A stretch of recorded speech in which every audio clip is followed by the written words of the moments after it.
il a visiblement raté une occasion de se taire.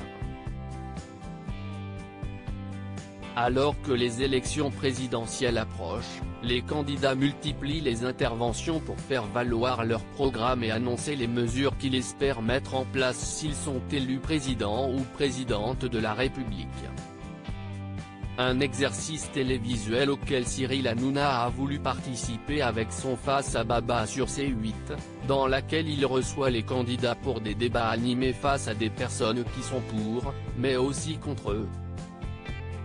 Comme Jean-Luc Mélenchon, qui a fait face, jeudi 27 janvier, à Éric Zemmour, après avoir refusé de débattre avec une autre figure politique.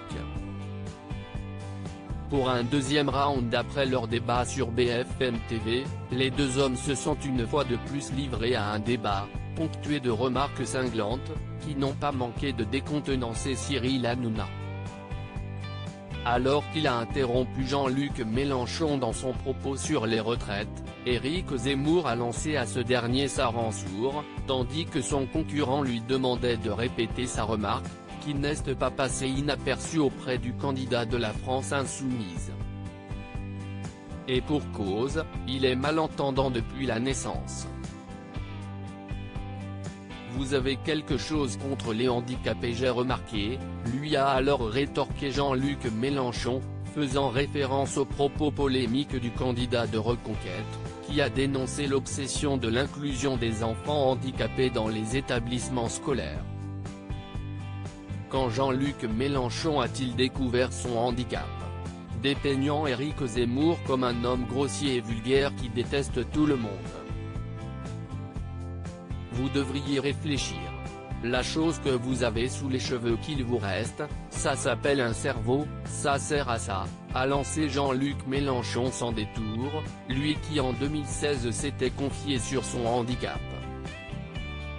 J'étais malentendant de naissance. On ne l'a su que bien après.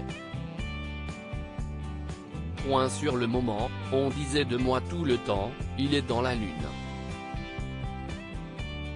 Si est-il à dire il n'est pas vraiment là.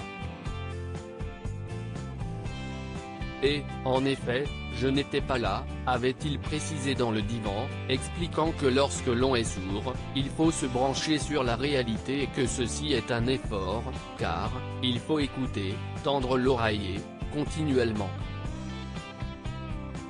Reconstruire ce que les autres viennent de dire.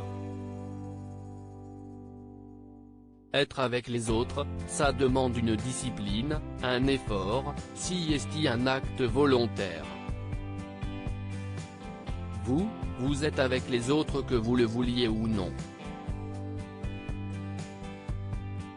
Pas moi, avait-il ajouté. Loading widget.